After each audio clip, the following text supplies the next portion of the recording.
Kak Yus, cerita sedikit dong sama kita. Saya tidak ada background salon. Cowok ini mesti punya satu tempat. Seven Barber Group ada total 12 cabang. Satu kasir, yaitu saya sendiri. Hai friends, welcome to Ade Nadira YouTube channel. Friends, menurut kalian, untuk menjadi seorang entrepreneur, apakah harus menciptakan ide-ide kreatif dari mereka sendiri? Atau bahkan membuat konsep rumit di luar ekspektasi banyak orang. Ternyata friends, sebagian besar entrepreneur sebenarnya hanya tahu cara melihat peluang bisnis. Mulai dari hal-hal kecil di sekitar kita loh. Friends, kali ini saya mau mengajak kalian untuk mendengarkan sharing dari seorang entrepreneur muda yang memiliki bisnis yang mungkin gak asing buat kalian friend. Saya yakin 100% bahwa kalian akan mendapatkan banyak insight positif yang membangun. Yuk kita lihat bisnis profile dari entrepreneur muda berikut ini.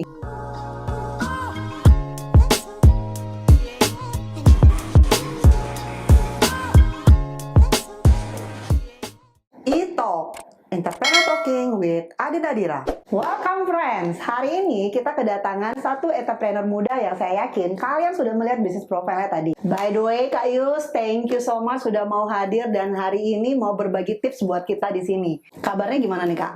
Saat ini? Baik. Jadi sekarang lagi lebih banyak work from home ya. Iya betul. Jadi lebih banyak di rumah, kemudian masih mengontrol bisnis dari rumah, kemudian lebih banyak menyalurkan hobi saya. Oke, jadi kesibukannya banyak menghasilkan hal-hal positif lah hal sekarang. Positif lah. Hobinya apa nih Kak? Kalau mau tahu, kalau bisa bagi-bagi dikit sama kita. Kebetulan saya lagi suka hobi olahraga. Oke. Gitu ya, jadi lari, kemudian juga hobi yang seperti orang kebanyakan sekarang ini, sepeda. Oh, lama-lama nih sepeda bisa dijadiin bisnis sama kakak. mungkin. Ya jadi seperti itulah. Jadi lebih banyak waktu di rumah, kemudian waktu buat keluarga, tapi masih. Jadi balik ini walaupun dengan situasi seperti ini, hal positif dan produktif tetap dilakukan oleh Kak Yus ya. Harus dong, keren banget nih. Wah ini menarik sekali ya friends. Walaupun dalam keadaan situasi seperti ini, Kak Yus tetap memaksimalkan waktunya dengan melakukan hal-hal positif yang produktif. Dan juga bisa memaksimalkan hobi yang mungkin dulu tidak bisa dilakukan dengan maksimal. Betul ya Kak ya? Benar. Nah, kita mau tanya sedikit nih Kak Yus. Mau tanya mungkin Kak Yus boleh sharing sama kita asal mula atau histori dari Seven Barber ini. Ya, jadi Seven itu saya dirikan tahun 2013 akhir. 2013 akhir. Outlet pertama itu ada di Jalan Merdeka, Oke. Denpasar. Kemudian setelah itu kita berkembang, jadi ada beberapa cabang. Sampai sekarang Seven Barber Group ada total ada 12 cabang. Berarti 2020 hampir 7 tahun sudah 12 cabang. 12 cabang. Dan ini kemungkinan akan terus menambah cabang-cabang lagi ya Kak? Ya, sudah ada rencana, sudah ada planning. Kita setidaknya 5 tahun ke depan seperti apa, begitu. Jadi pertama kali itu di Merdeka? Di Merdeka. Di Merdeka itu kalau boleh tahu karyawan awal berapa ya Kak ya, pertama kalinya? Waktu saya mulai di Merdeka, semuanya serba minimalis. Jadi, saya startnya hanya dengan satu karyawan saja. Satu karyawan? Satu barber, dengan satu kasir, yaitu saya sendiri. Perangkat cleaning service. Tapi untung loh Kak, kalau saya bayangin kakak kasir, cleaning service, barbernya kakak juga kan sendiri. Tunggal berarti ya kerjanya. Kebetulan barber ada satu, saya ikut bantu di hal-hal lainnya. Okay. Jadi ya boleh dibilang ya saya mengurus semuanya lah. Gitu. Oke, berarti satu toko dengan anggap kata kalau kakak bicara tadi berarti kurang lebih hanya 2 karyawan termasuk kakak ya? Apa Benar. 3 kurang lebih? Mungkin awal-awal cuma berdua aja. Cuma berdua. Terus sekarang kalau boleh sedikit sharing ke kita sudah berapa nih Kak? Tenaga kerjanya di sana? Total staff mungkin sekitar hampir 70. 70 dalam 7 tahun? Berarti kelipatan 10 Kak? Ya bisa dibilang begitu. Wah keren sekali ya Kak ya. Ini sangat menginspirasi sekali sih Kak. Kenapa? Karena dalam jangka waktu yang cukup singkat, kakak sudah menghasilkan lebih dari 1 outlet dan memperlebar sayapnya bahkan memperkerjakan orang hampir 70 orang. Ini sangat bagus sekali. Friends, hanya dengan 7 tahun, Kak Yus sudah memperlebar sayapnya dengan membuka beberapa jenis dan cabang yang berbeda. Hanya dari 2 orang karyawan sudah bisa mencapai 70 orang karyawan saat ini. Dan bahkan, Kak Yus akan terus melakukan inovasi dan menambah berbagai cabang lagi ke depannya. Nah, friends, kalian mau tahu kan produk apa sih dan atau jasa yang seperti apa yang kira-kira Kak Yus memiliki di dalam Seven Barber sendiri? Kak Yus, cerita sedikit dong sama kita. Kalau Kak Yus sendiri ini apa sih yang menyebabkan Kak Yus malah kepikiran untuk buka Seven Barber? Sedangkan kalau kita tahu nih, Kak Yus kan sudah punya berbagai perusahaan atau company lain lah sebelumnya. Dan juga Kak Yus basicnya kan bukan dari barber sendiri ya, kalau nggak salah desain ya Kak Yus ya? Nah, itu mau cerita sedikit deh Kak. Ya, benar Mbak Ade. Jadi background saya sebenarnya bukan di bidang, saya tidak ada background salon maupun saya di-train sebagai tukang cukur gitu ya.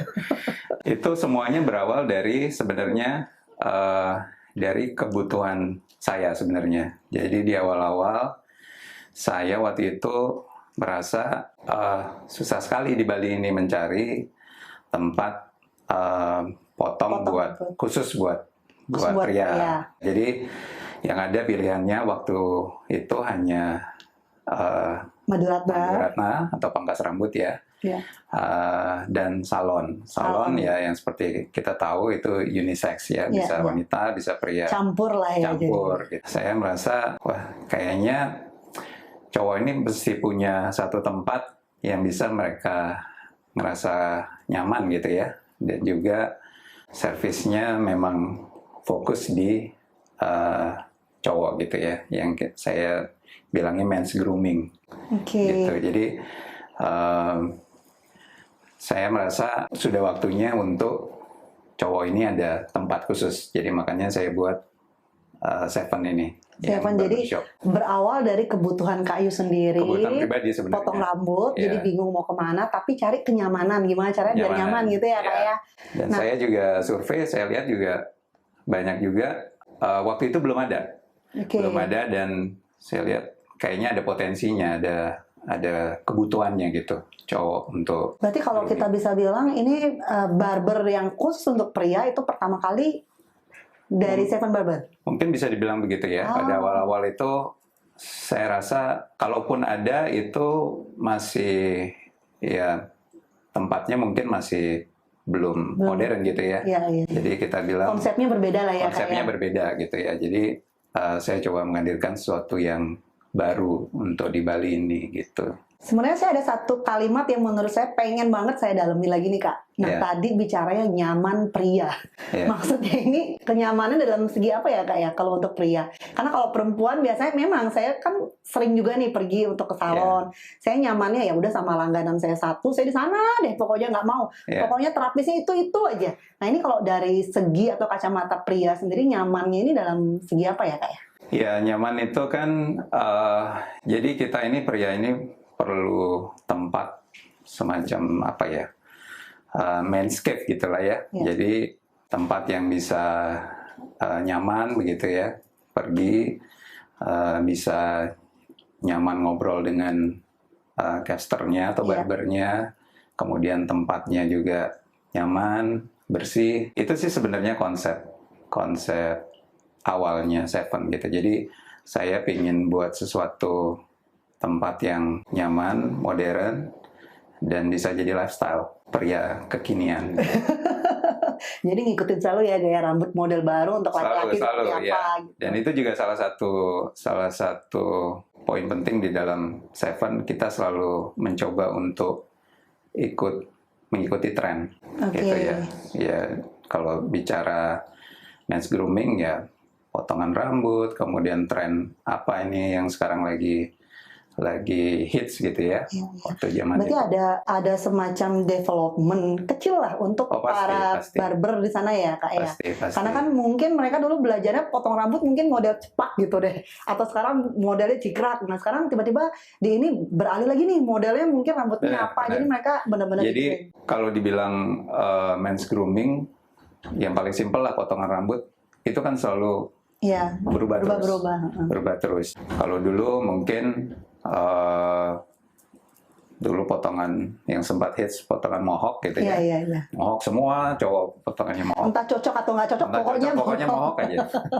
Kemudian sempat krukat, sempat pendek, kemudian terakhir yang gaya pompadour gitu ya, yang tebal di atas, tipis di samping gitu. Jadi istilahnya tren itu selalu bergerak terus, selalu berubah terus. Nah itu yang kita coba hadirkan di Seven. Nah mungkin Kak mau tanya lagi, kalau berkaitan sama tadi Kakak bilang kan itu benar-benar awal bangun sendiri, Kakak terjun langsung ke sana, tentu ketemu beberapa rintangan atau hambatan ya Kak ya. Karena kan mungkin orang melihat dari kacamata sekarang, oh udah Seven Barber sudah ada berapa banyak unit nih, atau brandnya berapa banyak tersebar di mana-mana. Nah, yang mereka nggak tahu adalah proses ketika memulainya itu kan pasti akan ketemu lah Kak rintangan atau hambatan. Kakak boleh cerita ke kita nggak yang ketemu rintangan yang terberatnya apa, terus yang bikin Kakak tetap aku harus tetap bertahan ya sampai akhirnya bisa seperti sekarang ini gitu. Ya, jadi kalau namanya rintangan ya sudah pasti ada. Jadi untuk memulai sesuatu itu sangat-sangat berat sebenarnya gitu. Jadi waktu itu pas saya mulai sebenarnya saya sudah ada bisnis lain yang boleh dibilang ya sudah berjalan gitu. Jadi istilahnya ini ngapain cari kerjaan lagi gitu. Cuma saya pikir ada peluang, kemudian juga kebetulan juga saya ada passionnya, saya suka di bidang ini, jadi saya mulai gitu. Jadi awal-awal mungkin rintangan terbesarnya adalah untuk menemukan SDM yang tepat. Ya, karena kita kalau ngomongin barbershop adalah ya barbernya itu sendiri. Kemudian kalau dari segi bisnis ya berarti kita harus invest di awal gitu ya, invest di awal tanpa tahu bisnis itu akan seperti apa nantinya gitu. Jadi ya saya coba minimize cost seminim mungkin lah gitu. Jadi sambil cek ombak dulu pada saat itu. Iya benar. Jadi ya semuanya dikerjakan sendiri jadinya. Saya cari kontrakan yang paling murah, kemudian saya desain interiornya sendiri, saya desain logonya sendiri. Oh ya, karena basicnya kan desain ya. kebetulan bisa lah. Kebetulan ada knowledge-nya di sana. Kemudian saya cari tukang sendiri, saya tungguin tukangnya sendiri. Jadi semuanya serba sendiri gitu. Jadi untuk minimize cost. Karena yang paling penting ya kita coba untuk mulai aja dulu dari yang kecil. Seperti itu. Nah, jadi yang menyebabkan tadi Kakak ketemu rintangan dan hambatan tadi. Lalu yang nyebabin Kakak yakin ini bakal besar. Ini adalah peluang besar. Itu boleh nggak di-share Kak? Jadi barbershop modern itu belum ada di Bali pada tahun 2013. Yang ada hanya pangkas atau salon gitu. Jadi saya lihat ada gap di sana. Ada peluang lah ya, ada peluang gitu. Ada peluang.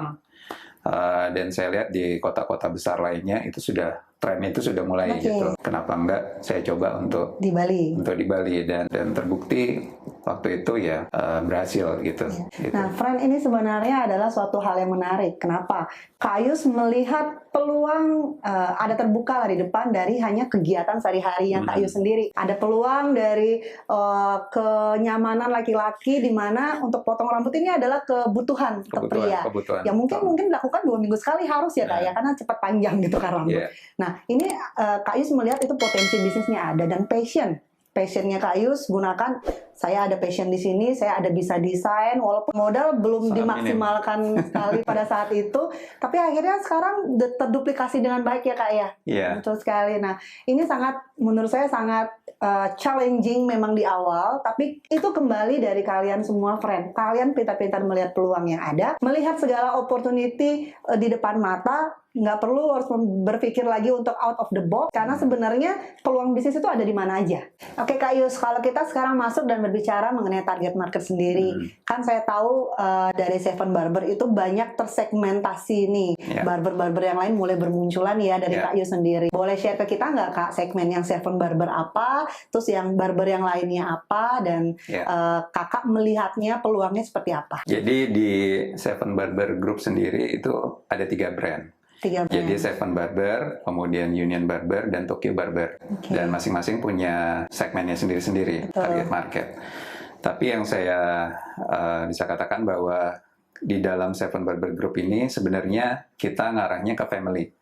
Family. Oke. Jadi dari family ya anak-anak, Anaknya gitu. bapaknya, kakeknya, orang tuanya bisa Bisa ke sana semua gitu. Oke. Jadi kita memang sengaja menciptakan target market yang luas gitu ya. Jadi family semuanya itu bisa pergi ke barbershop kita gitu. Betul. Nah, kalau ngomongin segmen mungkin bisa dibilang untuk mid to high misalkan, kemudian untuk Tokyo Barber dengan harga yang lebih ekonomis gitu ya, dari low to mid gitu. Jadi Union itu kita lebih menyasar ke mungkin kalau di sini ke expat karena kebetulan lokasi kita ada di wilayah-wilayah turis gitu. Jadi masing-masing brand ini punya followernya sendiri-sendiri, punya target marketnya sendiri-sendiri, dan semua berjalan sesuai dengan marketnya sendiri-sendiri. Oke, berkaitan dengan segmentasi tadi nih Kak, kayak menarik banget buat kita bahas. Kalau segmentasi itu berkaitan nggak dengan servisnya jadinya? Karena kan tadi kan ada yang untuk mungkin menengah ke bawah, ada yang untuk standar, ada yang untuk mahasiswa mungkin tadi kayak, dan terus untuk masuknya ke ekspatriat. Itu berpengaruh nggak dengan servis yang diberikan oleh barber itu sendiri? Sebenarnya enggak. Sebenarnya kalau dari servis kita semuanya standar. Jadi semua kita follow standar kita. Jadi artinya bukan berarti kalau harga murah ya kamu dapat servis yang salah-salah. Enggak. Jadi enggak begitu. Jadi semuanya kita sesuai dengan standar. Mungkin kalau dari sisi bisnisnya apa yang kita bisa minimize atau kita bisa hemat, mungkin di sana kita hemat. Jadi kita bisa hadirkan harga yang lebih murah begitu. Jadi semua pasarnya bisa Kakak grab semua pasarnya. Karena saya pikir kalau namanya potong rambut, semua orang butuh potong rambut. Betul. Ya, jadi tidak melihat background status sosial gitu ya. Jadi semua orang itu adalah kebutuhan dasar ya buat seorang pria gitu ya, memang butuh potong rambut gitu. Dan itu yang saya mau hadirkan, bahwa semuanya bisa kita rangkul gitu ya, bisa kita ambil gitu target marketnya gitu. Nah ini yang bagusnya ini semua memang tersegmen, tapi servis tetap sama. Tetap sama. Jadi friend nggak perlu khawatir kalau kalian mau coba potong rambut di semua segmen yang Kakak miliki tadi, nggak ada ketakutan tersendiri akan mendapatkan servis yang berbeda, betul ya Kak ya? Semuanya sama. Atau misalnya teman-teman di luar mulai berpikir, aduh kalau aku cari yang kelasnya mulai ke mahasiswa tadi, aku disuruh keramasnya di rumah gitu kan. Enggak. Jadi nggak perlu khawatir friend ya, semua mendapatkan servis yang sama walaupun standarnya yang sama juga, walaupun tempat atau segmentasi yang tadi itu berbeda. Kayus, branding dan produk itu adalah merupakan suatu hal yang berbeda, benar ya Kak ya? Nah, kalau seandainya dari Kayus sendiri, branding itu menurut Kakak untuk dari bisnis Kakak itu penting atau enggak? Branding itu sangat-sangat penting. Jadi branding itu adalah boleh dibilang rohnya, jiwanya gitu ya, soul-nya dari bisnis itu. Jadi kalau kita ngomongin branding itu bukan hanya semata-mata logo, semata-mata kartu nama kita gitu ya. Jadi branding itu itulah bisnis kita. Jadi experience customer, kemudian juga ya termasuk produk dan kualitas produk kita itu akan menjadi sebuah branding dari usaha kita gitu. Iya. Jadi kalau branding tidak dilakukan dengan maksimal atau baik, atau tidak melakukan inovasi-inovasi, tentu akan tertinggal dengan yang lain ya Kak? Benar. Jadi branding itu prosesnya adalah kita ciptakan, kita kembangkan, dan kita maintain atau kita jaga. Nah itu adalah step-step untuk branding gitu ya. Jadi branding itu tugas kita bukan hanya menciptakan saja, di situ kita lepas, tapi harus kita develop dan kita maintain, kita jaga gitu agar sesuai dengan bisnis profil kita sendiri gitu.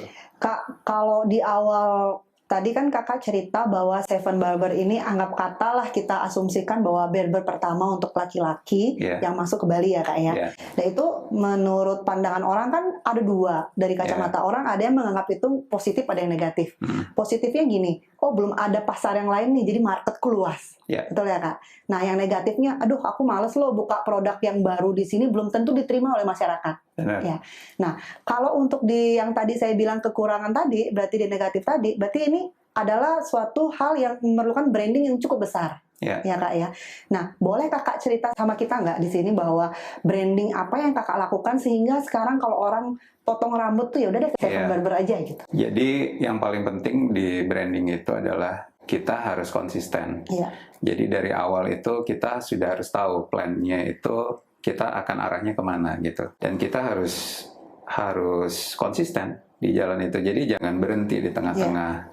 Dan yang paling penting untuk menjaga brand itu dan di bisnis juga adalah kita harus selalu berinovasi. Berinovasi, menemukan sesuatu yang baru, menemukan produk yang baru, menemukan service yang baru, dan yang penting juga adalah improvement. Jadi selalu kita benerin gitu ya. Jadi produk kita, service kita, jadi jangan istilahnya kalau kita ada komplain atau terutama di bidang jasa ini kan tidak bisa dihindarin, namanya pastilah kita ada kekurangan, ada komplain, itu yang harus kita tangani dengan baik. Gitu. Berarti secara nggak langsung kita bisa katakan bahwa branding ini merupakan jiwa atau tujuan dari bisnis kita ya Kak ya? Benar, jadi branding itu kadang-kadang teman-teman nih pengusaha yang lain hanya berpikir, oh branding itu hanya sekedar logo yang bagus gitu ya, interior yang bagus, tapi jauh dari itu sebenarnya. Kalau kita ngomongin branding, kalau kita dalami itu adalah the whole business. Jadi total experience customer itu terhadap brand itu gitu.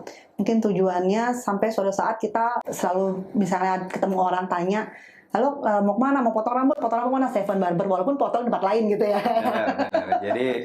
Jadi customer kalau dia sudah ngerasa nyaman, ngerasa happy dengan brand kita gitu ya. Mereka akan sukarela menceritakan ke teman-teman yang lain. Betul. Ya, itu istilahnya word of mouth gitu. Jadi mereka akan cerita ke teman-temannya, mereka akan cerita ke keluarganya. Oh tadi aku potong di sini, cobain dia potong di sini. Jadi seperti itulah yang harus kita maintain terus terhadap brand kita. Setuju Kak. Nah kaitannya dengan transformasi digital saat ini. Kalau berkaitan sama jasa itu kan cenderung orang jarang aware ya Kak ya.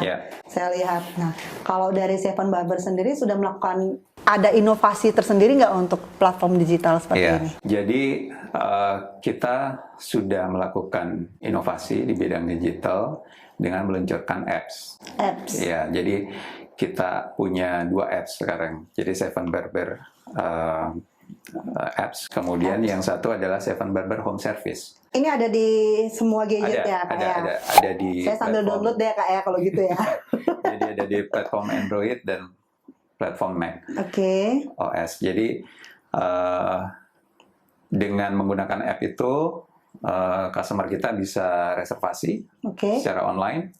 Jadi mereka bisa pilih hari, pilih tanggal, kapan mereka akan melakukan servis. Minimal H-1 ya? Minimal H-1. Jadi mereka bisa pilih di outlet mana yang akan mereka datang. Kemudian yang terbaru, kita baru luncurkan Seven Barber Home Service. Jadi di dalam situasi pandemi seperti ini, mungkin customer-customer agak takut ya. Datang ke outlet, kemudian juga mereka ngerasa lebih nyaman di rumah sendiri. Jadi ya kita datengin. Jadi home service artinya kita bawa barbernya, kita melakukan service di rumah customer, rumah klien. Jadi kita boyongan lah istilahnya gitu. Berarti ini Seven Barber termasuk salah satu company yang mulai memikirkan walaupun jasa memikirkan platform digital juga. Jadi memberikan service kepada kliennya ya udah di rumah aja deh dengan situasi sekarang. Karena kalau kita ngomongin dunia itu kan berubah cepat sekali gitu. Jadi pacing-nya itu cepat sekali. Jadi kita juga di bisnis juga harus mengikuti. Ya, kalau sekarang semuanya ya serba digital, ya kita ikutin ke sana ya. Walaupun boleh dibilang ya mungkin cuma sebatas reservasi, sebatas untuk bikin janji appointment. Cuma saya rasa setiap bisnis harus menemukan sesuatu yang berhubungan dengan digital. Jadi bisnis apapun sebenarnya. Karena semua arahnya ke semua sana, arahnya ke sana. Kita platform nanti ke depan itu semuanya akan serba digital. Gitu. Nah, friends, ini bagus sekali ya tips dari Kak Yus yang terakhir ini. Branding harus tetap dilakukan, tetap dilakukan dan tetap berinovasi. Karena apa? Dari 1 sampai dengan 7 itu dilakukan dengan branding yang maksimal kalau kita lihat ya Kak ya, karena nggak akan sesuatu yang baru di sini terus tiba-tiba langsung dikenal, itu tidak akan bisa, pasti butuh waktu dan ada prosesnya. Dan yang paling penting selalu mengikuti inovasi apa yang saat ini, seperti salah satu contohnya tadi saya sudah download nih friends, bahwa semua bisa dilakukan hanya melakukan reservasi dari HP dan barber akan datang ke rumah. Benar. Nanti saya coba ya untuk suami saya ya Kak Yus ya. Harus dicoba. Nah, kalau kita ngomongin tujuan dan motivasi nih Kak, semua hal pasti ada tujuan dan motivasi yang mendasari untuk melakukan sesuatu ataupun membuka lapangan usaha lah seperti yang Kak Yus lakukan ini. Kalau tujuannya Kak Yus sendiri untuk barber shop ini akan dibawa ke arahnya kemana Kak? Jadi memang kalau kita bisnis pasti tujuan utamanya adalah untuk mendapatkan keuntungan ya. Betul. Jadi itu sebenarnya semua kalau pebisnis ditanyakan tujuannya bisnis ya pasti untuk mendapatkan keuntungan. Tapi cuan lah sebanyak-banyaknya. Cuan sebanyak-banyaknya. Tapi kalau kita ngomongin secara long term-nya sebenarnya hanya bukan itu aja. Ya, jadi kita semisal Seven ini adalah saya ingin menghadirkan sebuah service yang memang dibutuhkan oleh pria gitu. Jadi kebutuhan potong rambut ini adalah kebutuhan primer dan saya pinginnya semua pria itu bisa potong rambut di Seven gitu. Jadi motivasinya adalah menghadirkan servis yang bisa dinikmati, dipakai oleh semua orang gitu ya, semua pria di dalam hal ini. Ya, memang sih Kak, kalau kita lihat kan kadangkala sebagian besar lah kita bicara kalau entrepreneur pasti melihatnya gimana caranya mendapatkan income sebanyak-banyaknya atau secepat-cepatnya lah. Nah, ternyata dari Kak Yus sendiri sebenarnya tujuannya nggak itu. Sebenarnya kalau kita malah hanya mengejar profit semata, itu bisa jadinya short term. Iya, benar. Jadi jarang yang akan long term ya Kak ya. Benar. Jadi kalau kita hanya pikiran kita hanya uang gitu ya, profit terus memang penting keuntungan gitu, profit dalam sebuah bisnis. Cuma di luar itu banyak sekali sebenarnya. Jadi gimana kita harus maintain staff kita gitu ya. Iya, betul. Staff kita yang di dalamnya semua, gimana kita bisa memaintain bisnis itu sendiri. Karena beda gitu. Jadi kalau kita ngomongin bisnis yang hanya mengejar keuntungan dan bisnis yang disertai oleh tujuan dan niat yang tulus gitu kita ngomongin, atau dengan passion gitu yang kuat, itu end up-nya akan berbeda. Gitu ya. Jadi kalau ada yang hanya mengejar keuntungan semata, yaitu yang tadi Mbak Di bilang, mungkin bisnisnya short term, jadi nggak last long gitu ya. Jadi tapi kan kita kan semuanya pingin kalau bisnis itu kan terus berjalan long term. Kalau bisa dikasih ke keturunan kita juga lah ya Kak ya. Benar. Nah Kak, kalau kita bicara tadi bisnis jasa, sebenarnya bisnis jasa ini kan adalah bisnis people. Nah, tadi karena Kakak bilang kan berkaitan sama gimana cara kita nge-treat, kita punya karyawan. Nah, pernah nggak Kakak kepikiran bahwa di luar sana itu kan banyak orang kan juga yang mulai meniru lah. Karena kan mereka melihat lah, amati, tiru, modifikasi gitu kan udah hal yang biasa. Nah, mereka meniru lah untuk barber ini, udah aku buka juga deh. Karena kan mereka melihat peluang juga, apalagi sudah ada teman duluan nih lebih sukses gitu contohnya. Nah, pernah nggak ada kepikiran Kakak, aduh nanti di hijack nih saya punya barber, atau Kakak ada kepikiran seperti apa berkaitan dengan people ini, karena ini adalah darahnya Kakak nih gitu. Iya, namanya di bisnis kita harus siap dengan apapun gitu ya, dengan challenge apapun, termasuk tadi misalkan karyawan misalkan dibajak gitu oleh pemain baru begitu ya, itu adalah risiko di bisnis. Ya, yang kita bisa adalah ya kita pokoknya harus fokus gitu ya, fokus, harus maintain bisnis kita. Jadi jangan terlalu pikirkan hal-hal yang nggak perlu gitu ya. Jadi jangan terlalu dipikirkan, wah nanti saya takut nanti karyawan dibajak begitu. Toh juga kalau kita kerjanya sebagai pebisnis atau sebagai owner itu sudah sudah benar gitu ya, kita nge-treat karyawan, kita jadikan mereka partner begitu. Iya. Jadi mereka dengan sendirinya juga merasa lebih nyaman gitu. Betul. Jadi ya mereka pikir ya buat apalah kerja di tempat lain, mendingan di sini saja gitu. Karena ini berkaitan sama business people yang saya bilang tadi, Ya. jasa, berarti kita harus benar-benar nge-treat kita punya people yang di Benar, dalamnya ya Kak benar, ya. harus. Dengan engagement yang baik, Ya, dengan mungkin kita memberikan treatment-treatment yang berbeda ya Kak ya. Benar. Gitu. Mungkin Kakak boleh sharing satu sama kita lagi, kalau motivasinya Kak Yus sendiri untuk ibarat kata, kalau seandainya ketemu beberapa rintangan kan pasti Kak Yus, aduh ya udah deh, selesai aja deh, tuh aku masih ada bisnis yang lain gitu kan Kak ya. Ya. Tapi Kakak tetap, aduh terus melangkah sampai akhirnya jadi besar seperti ini. Motivasinya apa sih Kak yang mendasari? Jadi penting untuk di awal kita harus tahu tujuan kita dulu. Oke. Ya, jadi itu yang harus di-set dulu gitu ya. Kalau rintangan itu pasti ada. Betul. Rintangan itu akan selalu ada. Sampai kapanpun kita melangkah ke depan, pasti ada rintangan. Ya. Nggak bisa dihindarin. Ya. Harus dilewatin gitu ya. Jadi kalau saya menemukan rintangan, dan saya banyak menemukan rintangan, terutama Pasti di ya Kak, awal. udah 7 tahun, Pasti, 7 outlet, 12 outlet. 12 outlet. Jadi banyak sekali rintangan. Cuma saya selalu ingatkan diri bahwa tujuan awal saya membuat ini itu untuk apa gitu. Ya. Itu yang biasanya menguatkan kita Ya, kalau pebisnis ini supaya tetap tangguh, jadi Tetap on the track. iya, jadi nggak cepat menyerah lah, Ya. nggak cepat putus asa, karena itu memang yang dibutuhkan untuk seorang pebisnis supaya sukses. Ya, Jadi setuju. tetap fokus, tetap konsisten, jangan menyerah. Ini sangat bagus sekali, friends. Fokus, konsisten, jangan menyerah. Itu adalah kata yang sering saya dengar ketika saya berbicara dengan berbagai pembisnis yang lain. Kenapa? Karena memang setiap kita memulai sesuatu hal, pasti saja kita akan menemukan segala rintangan dan hambatan. Ya. Yang penting kalian harus ingat, ketika memulai sesuatu hal, kalian harus mempunyai target yang jelas, tujuan kalian yang jelas semua. Jadi ketika ketemu permasalahan di kemudian hari, kalian ingat lagi kembali balik, sebenarnya tujuan kalian apa untuk menjalani bisnis ini, hot bottom-nya apa sih yang menyebabkan kalian harus tetap bertahan dan terus melangkah. Friends, dari tadi kita ngobrolnya nih berat-berat terus nih, ya nggak Kak Yus? Kita mau challenge Kak Yus nih untuk kasih first question. Wah, ini yang berat. Malah yang sekarang yang berat ya, bukan yang tadi. Sebenarnya tujuannya kita first question ini kita pengen tahu atau pengen lihat seorang entrepreneur ini kan harus cepat dan sigap ketika terjadi sesuatu, bener ya Kak ya? Nah, sekarang kita mau kasih beberapa pertanyaan buat Kak Yus. Kak Yus harus jawab dengan cepat. Oke, yang pertama, kalau pergi jauh, traveling mau sama siapa? Keluarga. Kelakuan yang paling memalukan? Apa ya? TikTok. Apa ya? Mungkin apa ya? Ngupil di tempat umum. Hal yang dilakukan ketika jenuh? Berolahraga. Membangun bisnis bersama keluarga atau sama teman? Keluarga. Ingin punya wajah seperti siapa? Waduh. Jangan bilang saya, Kak. Jadi diri sendiri, boleh. Siapa ya?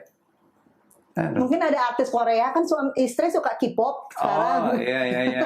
Siapa sih itu? Siapa? BTS itu Jimin ya? Jimin ya, dia sukanya itu. Oh, ya, Jimin mungkin. itu laki-laki perempuan, Kak? Nggak tahu. Keluarga atau bisnis? Keluarga. Jika kemarin hari Senin, besok adalah hari apa, Kak? Rabu. Kelihatan banget ya tadi ya, kalau seorang entrepreneur sebenarnya memang seperti Kak Yus nih, cepat tanggap dan bisa menjawab semua pertanyaan tadi. Keren banget, makasih ya Kak Yus ya. Kita mau minta tips sedikit dari Kak Yus nih buat sharing ke our friend di luar. Boleh ya Kak ya? Ya. Yuk, silakan Kak. Ya, mungkin buat teman-teman yang baru mulai bisnis, yang penting adalah pertama, temukan passion kalian dulu. Jadi temukan passion kalian, sudah tahu kira-kira passionnya di mana, bisnis seperti apa yang kalian suka, mulai. Gitu ya. Jadi jangan berpikir terlalu banyak. Ya. Tapi kerjakan PR-nya dulu. Ya. Kerjakan PR, kalian tahu hitung-hitungannya seperti apa, tahu return of bisnisnya seperti apa, mulai gitu ya. Jadi jangan berpikir terlalu banyak. Ya. Mulai saja dulu. Nah, nanti kalau temukan kesusahan, temukan rintangan, ya bertahan. Gitu ya. Jadi jangan cepat putus asa. Saya rasa itu sih. Pengalaman adalah guru yang terbaik ya Kak. Pengalaman guru yang Ya, terbaik. jadi jangan sampai kita belajar terus hanya in class, tapi praktek kita nggak pernah tahu. Iya. Better kita cari pengalaman sebanyak-banyaknya. Oh, dan satu untuk lagi, mungkin yang pembelajaran. penting adalah inovasi ya. Iya, Jadi iya. kita di bisnis itu harus selalu berinovasi. Itu sangat poin yang paling penting menurut Iya. saya dalam bisnis. Nah, friends, tentu saya yakin banget bahwa kalian sudah membuktikan bahwa kalian mendapatkan 100% insight positif dari Kayus hari ini. Friends, jangan pernah takut untuk memulai suatu usaha. Mulailah dari mana kalian berada. Gunakanlah apa yang kalian miliki dan lakukan apapun yang kalian bisa lakukan. Nah, kalau kalian penasaran dan ingin merasakan sensasi kenyaman dalam potong rambut pria, kalian bisa lihat di description box di bawah ini. Saya Adi Nadira, sampai jumpa di e-talk selanjutnya. Bye friends! E-talk, Entrepreneur Talking with Adi Nadira.